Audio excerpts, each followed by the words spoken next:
তখন মনে টাঙ্গিয়ে পিটাতে থাকি। আমি মনে করি আওয়ামী লীগের আবার ফিরে আসার সম্ভাবনা খুবই কম, হয়তো শূন্য না। ইন্ডিয়াও আমাদের কাছে বাধা আছে। এক সেভেন সিস্টারে রক্ষা করাই তাদের জানের উপর দিয়ে উঠে যাবে। বহু জায়গা আছে যেখানে আমাদেরকে তাদের হিসাব করে চলতে হবে। ওই এক বিজেপি নেতা, কী নাম পশ্চিমবঙ্গের, উনি এত কথা বলবেন কেন? বলতে থাকুক। তার দেশের জন্য যদি এটা ভোটে কাজ হয়, তার পার্টির কাছে সে বলতে থাকুক, আমার তাতে কোনো বক্তব্য নেই। কিন্তু তার বক্তব্য আমার কাছে কোনো গুরুত্বপূর্ণ প্রশ্ন আসে না। আমি আমার দেশের ব্যাপারে স্পষ্ট করতে চাই, এটা একটা সোজা কথা নয়। আপনি একটা সমাবেশ ডেকেছেন, সেই সমাবেশের মধ্যে একজনকে পিটিয়ে হত্যা করেছেন। বিচার করা ছাড়া যদি যায়, তাহলে এই দেশে কোনো মানুষের জীবনের নিরাপত্তা নেই। আমি তো এখানে ভারত পরে দেখি, আমি বলি আমার নিজের নিরাপত্তা কই? আমি এখন প্রেস ক্লাবের সামনে দিয়ে যাবো, ওইখানে ইস্কন বা আর এক কোনো টিস্কন একটা সভা করছে, আমাকে দেখেই বার শুরু করে দিল। এইটা হলে এই দেশ থাকবে কীভাবে? অতএব এটা বন্ধ করবার জন্য যা যা করা দরকার সেটা সরকারের করা উচিত, আমরা তার সাথে থাকবো। কিন্তু তার সাথে সাথে বলি, এই ঘটনাকে নিয়ে পাল্টা আবার রায়ট করতে যাবেন না। আমি বাংলাদেশের জনগণকে ধন্যবাদ দিই। একটা জিনিস সত্যি, এখানে লিখেছেন আপনি, কিন্তু তারপরেও এই কথাগুলো লিখতে হবে। বাংলাদেশের মানুষের মতো এত ধৈর্য, এত সৌর্য পৃথিবীর কম লোকের আছে। একটা হিন্দুর গায়ে টোকা পড়েছে। আমি 1964 সালের 1 জানুয়ারি ঢাকাতে আসছিলাম, তখন রায়ট চলছে, বিহারিরা ছিল। কিছু হলেই কলকাতায় একটা যদি ছুরি বসায় কেউ মুসলমানের গায়ে, এইখানে দুইটা হিন্দুর গায়ে বসানো হতো, চলতোই। কীরকম রায়ট আপনারা জানেন না? ওই যে ট্রেন টু পাকিস্তান পড়েছেন আপনারা কেউ? খুশবন্ত সিংয়ের ট্রেন ভর্তি খালি লাশ, ওই বিভৎস। আমরা চাই না তো আমাদের দেশ শান্তি থাকুক, ওরা যাই করে করুক। তাদের আবার বলি, আগে শেখ হাসিনা তাদের পা ধুয়ে পানি খেত, এখন আমরা তার পায়ের কাছে হাতও নিয়ে যাব না। ও হাত বাড়াবে তো আমি হাত বাড়াবো, হাত না বাড়াবে আমার হাত আমার কাছে থাকবে। I don't care. কেউ যদি মনে করে, আমি বিদ্বেষ ছাড়াচ্ছি না, কিন্তু আমি বলছি কেউ যদি মনে করে যে আমরা ইন্ডিয়ার কাছেই বাধা আছে কেমন, সেটা সত্যি তো না। ইন্ডিয়াও আমাদের কাছে বাধা আছে। এক সেভেন সিস্টারে রক্ষা করাই তাদের জানের উপর দিয়ে উঠে যাবে। বহু জায়গা আছে যেখানে আমাদেরকে তাদের হিসাব করে চলতে হবে। আমরা তাদের এই কথাই বলবো, বন্ধুর মতো থাকেন, যদি থাকেন আমরা বন্ধুর মতোই থাকতে চাই, অযথা ঝগড়া টগড়া করতে চাই না, গোলমালও করতে চাই না। কিন্তু এমন কিছু করবেন না। এমনিতেই শেখ হাসিনাকে জায়গায় যে একটা অন্যায় করছেন, শেখ হাসিনা তার ওইখানে থেকে রেগুলার ভিডিও ছাড়ে, আপনি বন্ধ করতে পারছেন না। তার মানে কোথাও উস্কানি দিচ্ছে, এই কথা সারা দুনিয়ার কেউ তো অস্বীকার করতে পারবে না।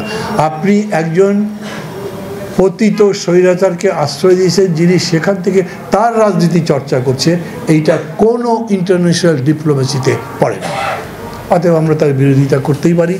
এই যে বিতর্ক, একটা বিরাট বিতর্ক তো চলছে, আওয়ামী লীগ কী করবে, আগামীতে ভোট করতে পারবে? ভাই আমি আমার কথা বলছি, আমি যদি দেখি যে আওয়ামী লীগ আবার মিছিল করছে, আর যেরকম করে বলে না এই কচি কিশোর গ্যাং তারা আমাদেরকে সরিয়েছে, তখন মনে টাঙ্গিয়ে পিটাতে থাকি। এই কিশোর গ্যাং তাদের সরিয়েছে, যদি তাও সত্যি হয়, তাদের পক্ষে সম্ভব নয় 15 বছর যে লুটপাট করেছে তার পক্ষে কোনো রকম বক্তব্য হাজির করতে পারবে তারা? আমরা এই মহান লক্ষ্যে লুট করেছি বলবে নাকি? কত টাকা লুট করেছে তার ডকুমেন্ট আছে না? উনি নিজে বলেছেন তার পিওর 400 কোটি টাকা ইনকাম করেছে। জবাব দিতে হবে না তাকে? রাজনীতির মাঠে এলেই হয়ে গেল, আর তারা আবার প্রতিষ্ঠিত হয়ে গেল। আমি মনে করি আওয়ামী লীগের আবার ফিরে আসার সম্ভাবনা খুবই কম, হয়তো শূন্য না। কিন্তু আমি অ্যাবসলিউট টার্মে কথা বলতে চাই না। পলিটিক্স খারাপ জিনিস, পলিটিক্স শুধু না, মানুষই তো জটিল জিনিস। এই যে বলছেন না, আপনি লিখেছেন যে এই জনচরিত্র বদলানো সহজ নয়, তো এটা তো এরকমই। এই মানুষ যখন দেখে যে না একটা বিশ্রী ইয়েতে হচ্ছে, তখন মনে করে আরে নেতা ঠিকঠাক, 2-1 ডান্ডার বাড়ি দিলে ঠিক হবে, উনি ইনভাইট করেন। অথচ এই জায়গাতেই বিতর্ক, কোনটা ঠিক? আমার প্রায়ই মনে হয় যদি আমরা গণতান্ত্রিক পদ্ধতিতে কোনো রকম বল প্রয়োগ ছাড়া সত্যি 2 বছরের জায়গায় 4 বছর লাগুক, কিন্তু গণতন্ত্রের এই সৌধটা নির্মাণ করতে পারি, তাহলে বাংলাদেশকে আমেরিকা বা ব্রিটেনের মতো দেশ উদাহরণ হিসেবে বিশ্বে ব্যবহার করতে হবে। আমি কেবল জোশের উপরে, খালি রাগের উপরে কথা বার্তা বললেই আমার চলবে না। আমি সেই টেস্টে যদি যাই তাহলে সেটা বুঝি। আমি মনে করি, আজকে আমি অনেস্টলি বলি, যে কজনের বক্তৃতাই শুনলাম, এমনিতেই আর্মির লোকজন সম্পর্কে বলি যদি, তাহলে আপনারা মনে করবেন আমি বোধহয় অবস্থা দেখে কথা বদলে ফেললাম। তা না, আগে সবাই বলতো না আর্মির লোক ওই বুদ্ধি তো হাঁটুতে। আমি দেখি আর্মির লোকজন এত চমৎকার কথা বলেন, তাদের পারসেপশন এত ভালো। ভাই আমি তো শ্রমিকের মধ্যে, কৃষকের মধ্যে তা পাবো না। আজকের যে সংস্কারের বিতর্ক চলছে, আজকে যে সংবিধান পরিবর্তনের বিতর্ক চলছে, সেই বিতর্কে আপনার গ্রামের মধ্যে গিয়ে লোকজনকে ডেকে বলেন তো, আচ্ছা বলো তো বাইক্যামেরাল লেজিসলেচার ভালো না ইউনিক্যামেরাল? ও কিছু বুঝবে? ও তো মানেই বুঝবে না। তার কাছ থেকে আপনি প্রস্তাব পাচ্ছেন না। তাকে আমি ছোট করছি না, তার জীবন সংগ্রামে সে আমার চেয়ে অনেক বহৎ। আমার বাবা তো লেখাপড়া শিখিয়েছে, আমাকে 2-4 বিঘা জমিও দিয়েছে, তারপর একটা সার্টিফিকেট দিয়েছে, সেই দিয়ে চাকরি আমি বলছি দেখো আমি সংগ্রাম করে জিতলাম। আর ওই লোকটার লেখাপড়া নাই, সার্টিফিকেট নাই, জমি নাই, বিয়ে করেছে, 2-3টা বাচ্চা আছে এবং সংসার চালায়। Who is greater? আমি ওকে সম্মান করি, কিন্তু ওর কাছে গিয়ে আমি যদি থিওরিটিক্যাল সাজেশন চাই, সে থিওরিটিক্যাল সাজেশন আমাকে দিতে পারবে না। তাকে যদি আমি বলি যে আচ্ছা বড় তো এই যে আনুপাতিক ভোট ভালো নাকি আমাদের এখন যেটা চলছে সেটা ভালো, ওকে তো আনুপাতিক বোঝাতেই আমার কয়েক মাস লাগবে। তো সমস্ত জনগণ নিয়ে এটা করবো এরকম ভাবলে লাভ হবে না। যারা যারা পারবেন তারাই মত দেবেন, সেই মতের ভিত্তিতে সিদ্ধান্তটা কেমনি করবে সেটা বলেন তো। ডক্টর ইউনূস আমার সরাসরি টিচার। আমি চট্টগ্রাম বিশ্ববিদ্যালয়ে পড়তাম, উনি চট্টগ্রাম বিশ্ববিদ্যালয়ে ইকোনমিক্সের টিচার ছিলেন, ডিপার্টমেন্ট চেয়ারম্যান ছিলেন, আমাকে পড়িয়েছেন উনি, সম্পর্ক ভালো ছিল। তার ছোটো ভাই জাহাঙ্গীরকে হয়তো অনেকে আপনারা চিনতেন, একজন টিভি ব্যক্তিত্ব ছিলেন, ক্যান্সারে মারা গেছেন। আমি জাহাঙ্গীর একসাথে মানে একই ব্যাচে পড়তাম, ওইভাবেও সম্পর্ক হচ্ছে। বড় ভাই ইব্রাহিম ভাইও ভালো ছিলেন, কথা বলতে পারি।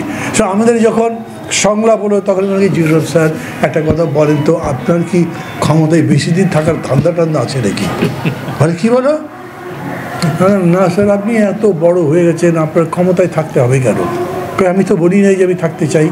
আমি বললাম আমি জানি বলেই বলছি, আমি যেমন বিশ্বাস করি বাংলাদেশের মানুষ মনে করে doctor Yunus is so big যে তাকে বাংলাদেশের কেয়ারটেকার চিফ অথবা অন্তর্বর্তী সরকারের প্রধান থাকার জন্য ধান্দা করার দরকার নেই।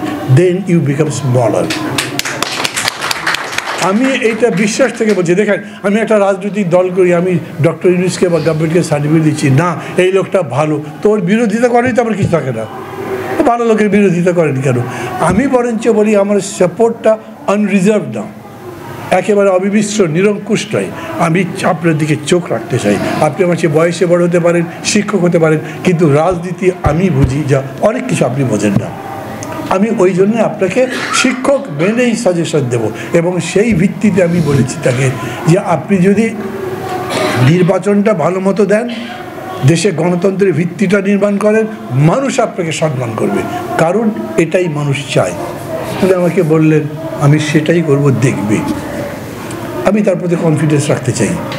আমি মনে করি উনি কথা খুব বেশি বলেন না, কিন্তু কাজ করে দেখান। আওয়ামী লীগ ব্যান করবেন বলে একবারও বলছেন না, কিন্তু এমন পদ্ধতিতে যাচ্ছেন যে আওয়ামী লীগ তো আউ করার সুযোগও পাচ্ছে না, পাবেও না।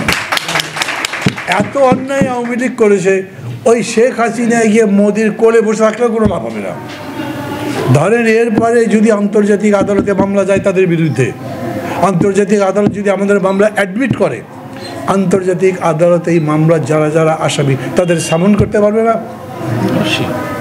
এখন তো বলা হচ্ছে যে আপনার মিয়ানমারের যিনি প্রধান সেনাপতি তাকে ডাকা হবে, তো শেখ হাসিনাকেও ডাকা যাবে। তাহলে উনিও কম লোক মারেন নাই, তাকে জবাব তো দিতে হবে, এবং জবাব দেওয়ার জন্য তখন মোদির সাধ্য নাই।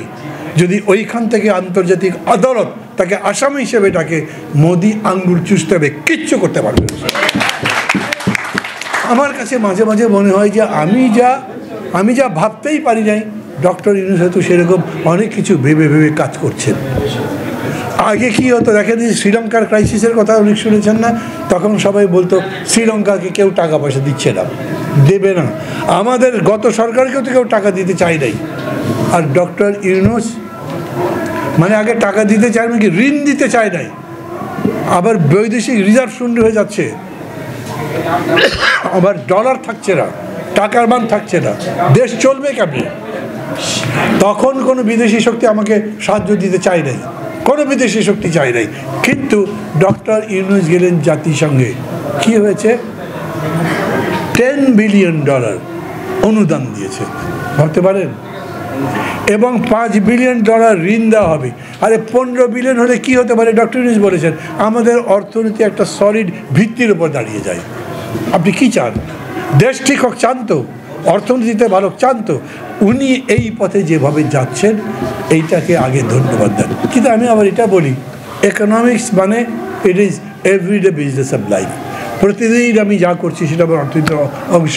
আমি বাজার করতে গিয়ে দেখি মরিচের দাম 400 টাকা কেজি। ওই ডক্টর ইউনূসের আমেরিকা গিয়ে কত টাকা পেয়েছে, ওইটাতে আমি কী করবো? কোনো কাজ হবে?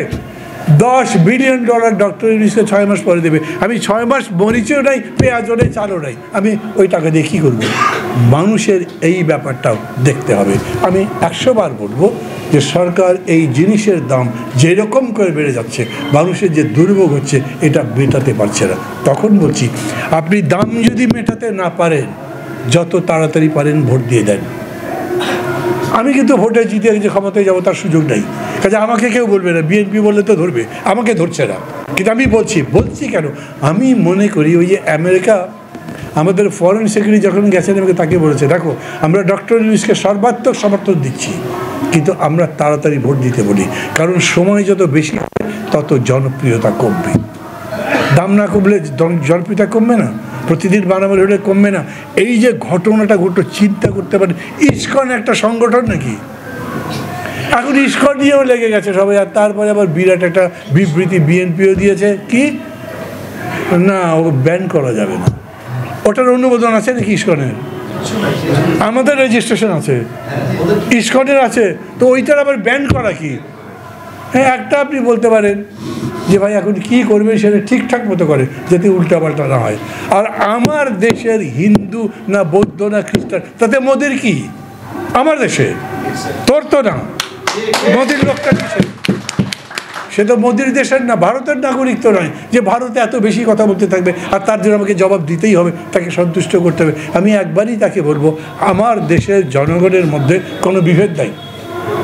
হিন্দু মুসলিম খ্রিস্টান বৌদ্ধ যাই আছে আমাদের কাছে সবাই সমান, আমরা সবার অধিকার সমানভাবে রক্ষা করব। কোথাও যদি রক্ষা না হয় তাহলে বলবে, জবাব দেবো। কিন্তু তার আগে তুমি বারে বারে যে সমস্ত কথা বলছো এই কথা বন্ধ করো, না হলে তোমাদের কথার কোনো জবাবও দেবো না, আমরা আমাদের মতো করবো।